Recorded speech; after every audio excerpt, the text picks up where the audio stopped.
So I'm experiencing some issues, major issues with the Rivian today. I've got lots of warnings on, lots of errors right here. Front camera off. I've been getting that one for a while. Front sensors, system fault, service suspension, brake system malfunction. Use the brakes to slow down because regen is not working. And the brake, you know how when your car is off and the brake is firm? Well, even though the car is on, the brake never becomes kind of lucid. So I can force it, I can push really hard, and then, well, actually,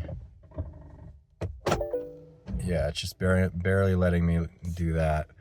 But yeah, like the thing will just coast backwards, and because there's no hold on it anymore, it's just, yeah, it's kind of ridiculous. So we did try a software reboot, that didn't change anything. So yeah, it looks like it has to go to service. So kind of a bummer. Yeah. So early company, early issues, but still not great. So update on the Rivian.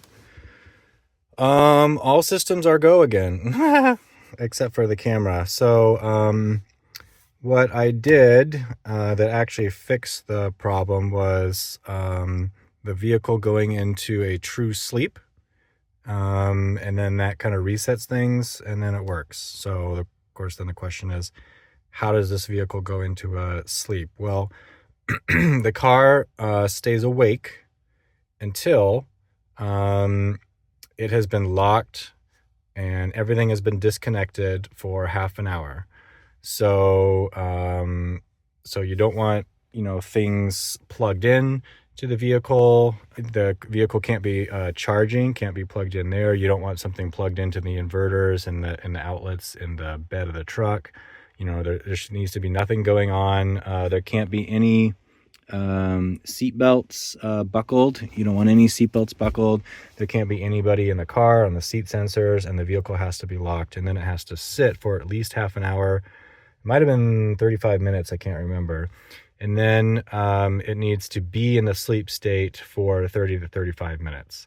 So it's been in the sleep state for me. I've been gone for 7 hours since that.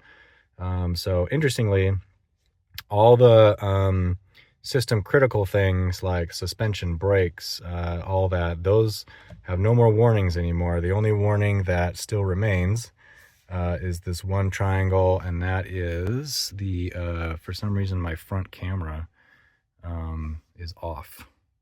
So I don't know what's up with that. I have to have them take a look at that, but the vehicle runs, so that's kind of interesting. I'm glad it wasn't flatbedded out today.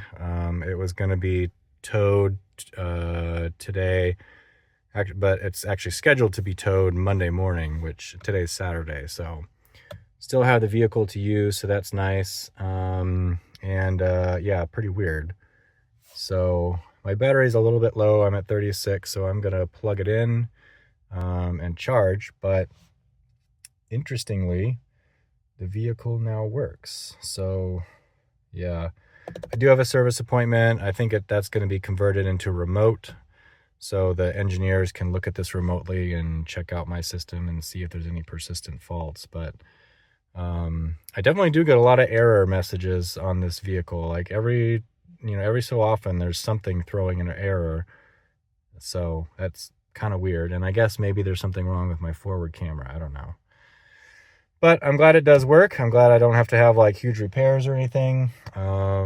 So yeah, that is a plus. So as they say, we will keep on trucking.